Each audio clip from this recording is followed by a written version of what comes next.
شروع اللہ کا نام لے کر جو بڑا مہربان نہایت رحم والا ہے۔ یاسین، قسم ہے قرآن کی جو حکمت سے بھرا ہوا ہے۔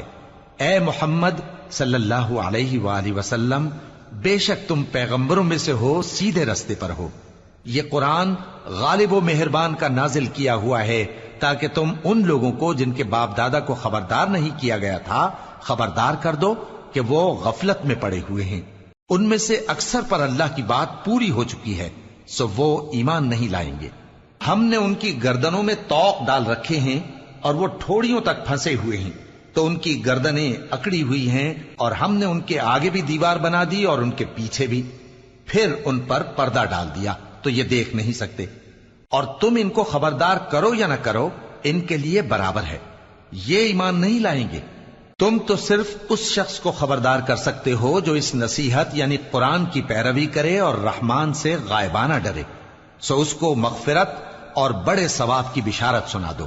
بے شک ہم مردوں کو زندہ کریں گے، اور جو کچھ وہ آگے بھیج چکے اور جو ان کے نشان پیچھے رہ گئے ہم ان کو قلم بند کر لیتے ہیں، اور ہر چیز کو ہم نے کتاب روشن یعنی لوح محفوظ میں لکھ رکھا ہے۔ اور ان سے گاؤں والوں کا قصہ بیان کرو جب ان کے پاس پیغمبر آئے، یعنی جب ہم نے ان کی طرف 2 پیغمبر بھیجے تو انہوں نے ان کو جھٹلایا، پھر ہم نے تیسرے سے تقویت دی تو انہوں نے کہا کہ ہم تمہاری طرف پیغمبر ہو کر آئے ہیں۔ وہ بولے کہ تم اور کچھ نہیں مگر ہماری طرح کے آدمی ہو، اور رحمان نے کوئی چیز بھی نازل نہیں کی، تم محض جھوٹ بولتے ہو۔ انہوں نے کہا کہ ہمارا پروردگار جانتا ہے کہ ہم تمہاری طرف پیغام دے کر بھیجے گئے ہیں، اور ہمارے ذمے تو صاف صاف پیغام پہنچا دینا ہے اور بس۔ وہ بولے کہ ہم تم کو اپنے لیے منحوس سمجھتے ہیں، اگر تم باز نہ آؤ گے تو ہم تمہیں سنسار کر دیں گے، اور تم کو ہم سے دکھ دینے والا عذاب پہنچے گا۔ انہوں نے کہا کہ تمہاری نحوست تمہارے ساتھ ہے، کیا اس لیے کہ تم کو نصیحت کی گئی؟ نہیں، بلکہ تم ایسے لوگ ہو جو حد سے تجاوز کر گئے ہو۔ اور شہر کے پرلے کنارے سے ایک آدمی دوڑتا ہوا آیا، کہنے لگا کہ اے میری قوم، پیغمبروں کے پیچھے چلو، ایسوں کے جو تم سے صلہ نہیں مانگتے اور وہ سیدھے رستے پر ہیں۔ اور میں کیوں اس ذات کی پرستش نہ کروں جس نے مجھے پیدا کیا اور اسی کی طرف تم کو لوٹ کر جانا ہے؟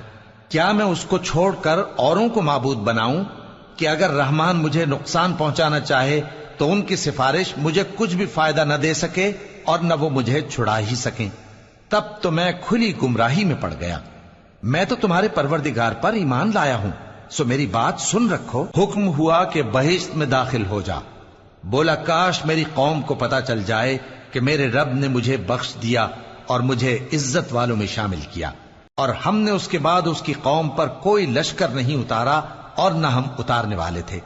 وہ تو صرف ایک چنگھاڑ تھی، سو وہ اس سے ناگہاں بجھ کر رہ گئے۔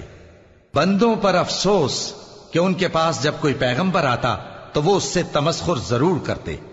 کیا انہوں نے نہیں دیکھا کہ ہم نے ان سے پہلے بہت سے لوگوں کو ہلاک کر دیا تھا؟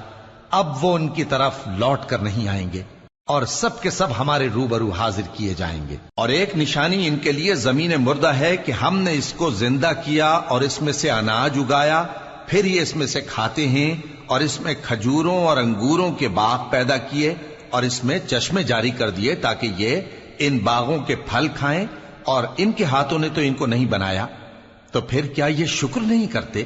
وہ ذات پاک ہے جس نے زمین کی نباتات کے اور خود ان کے اور جن چیزوں کی ان کو خبر نہیں سب کے جوڑے بنائے۔ اور ایک نشانی ان کے لیے رات ہے کہ اس پر سے ہم دن کو کھینچ لیتے ہیں تو اسی وقت ان پر اندھیرا چھا جاتا ہے، اور سورج اپنے مقرر راستے پر چلتا رہتا ہے۔ یہ اس غالب و دانا کا مقرر کیا ہوا اندازہ ہے۔ اور چاند کی بھی ہم نے منزلیں مقرر کر دیں، یہاں تک کہ گھٹتے گھٹتے کھجور کی پرانی شاخ کی طرح ہو جاتا ہے۔ نہ تو سورج ہی سے یہ ہو سکتا ہے کہ چاند کو جا پکڑے، اور نہ رات ہی دن سے پہلے آ سکتی ہے، اور سب اپنے اپنے مدار میں تیر رہے ہیں۔ اور ایک نشانی ان کے لیے یہ ہے کہ ہم نے ان کی اولاد کو بھری ہوئی کشتی میں سوار کیا، اور ان کے لیے ویسی ہی اور چیزیں پیدا کی جن پر یہ سوار ہوتے ہیں، اور اگر ہم چاہیں تو ان کو غرق کر دیں، پھر نہ تو ان کا کوئی فریاد رس ہو اور نہ ان کو رہائی ملے، مگر یہ ہماری رحمت اور ایک مدت تک کے فائدے ہیں۔ اور جب ان سے کہا جاتا ہے کہ جو تمہارے آگے اور جو تمہارے پیچھے ہے اس سے ڈرو تاکہ تم پر رحم کیا جائے، اور ان کے پاس ان کے پروردگار کی طرف سے کوئی نشانی نہیں آتی مگر اس سے منہ پھیر لیتے ہیں۔ اور جب ان سے کہا جاتا ہے کہ جو رزق اللہ نے تم کو دیا ہے اس میں سے خرچ کرو، تو کافر مومنوں کے متعلق کہتے ہیں کہ بھلا ہم ان لوگوں کو کھانا کھلائیں جن کو اگر اللہ چاہتا تو خود کھلا دیتا، تم تو کھلی گمراہی میں ہو۔ اور کہتے ہیں اگر تم سچ کہتے ہو تو بتاؤ یہ وعدہ کب پورا ہوگا؟ یہ تو ایک چنگھاڑ ہی کے منتظر ہیں جو ان کو اس حال میں کہ باہم جھگڑ رہے ہوں گے آ پکڑے گی، پھر نہ تو یہ وصیت ہی کر سکیں گے اور نہ اپنے گھر والوں میں واپس جا سکیں گے۔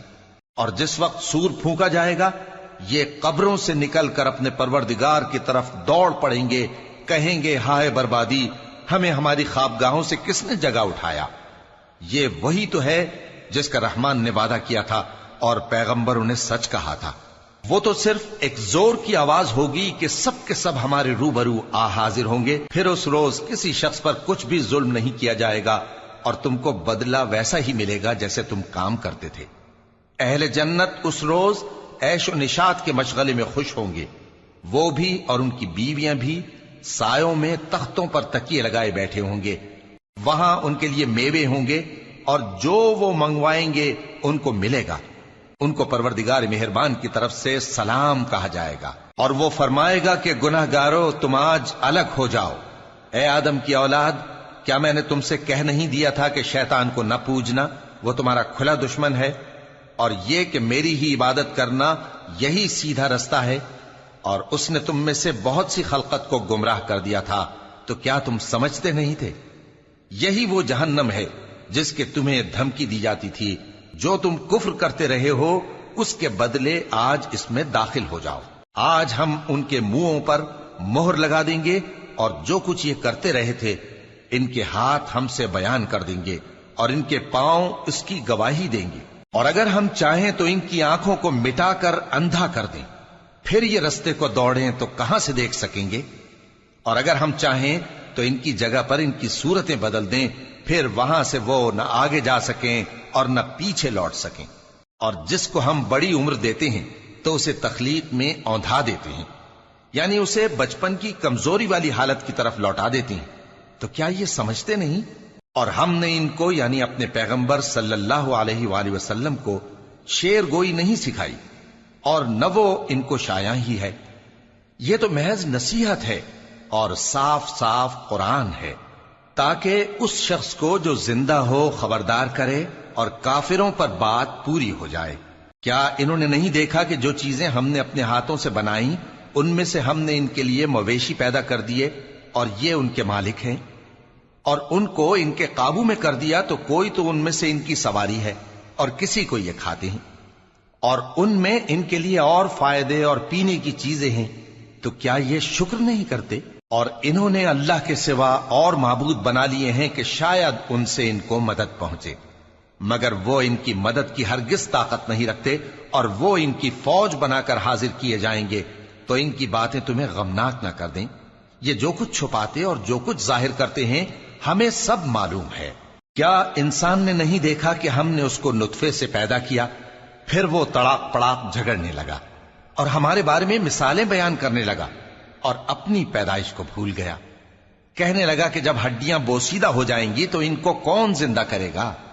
کہہ دو کہ ان کو وہ زندہ کرے گا جس نے ان کو پہلی بار پیدا کیا تھا، اور وہ ہر طرح کی تخلیق کو جانتا ہے، وہی جس نے تمہارے لیے سبز درخت سے آگ پیدا کی، پھر تم اس کی ٹہنیوں کو رگڑ کر ان سے آگ نکالتے ہو۔ بھلا جس نے آسمانوں اور زمین کو پیدا کیا، کیا وہ اس بات پر قادر نہیں کہ ان کو پھر ویسے ہی پیدا کر دے؟ کیوں نہیں؟ اور وہ تو سب کچھ پیدا کرنے والا کامل علم والا ہے۔ اس کی شان یہ ہے کہ جب وہ کسی چیز کا ارادہ کرتا ہے تو اس سے فرما دیتا ہے کہ ہو جا، تو وہ ہو جاتی ہے۔ وہ ذات پاک ہے جس کے ہاتھ میں ہر چیز کی حکومت ہے، اور اسی کی طرف تم کو لوٹ کر جانا ہے۔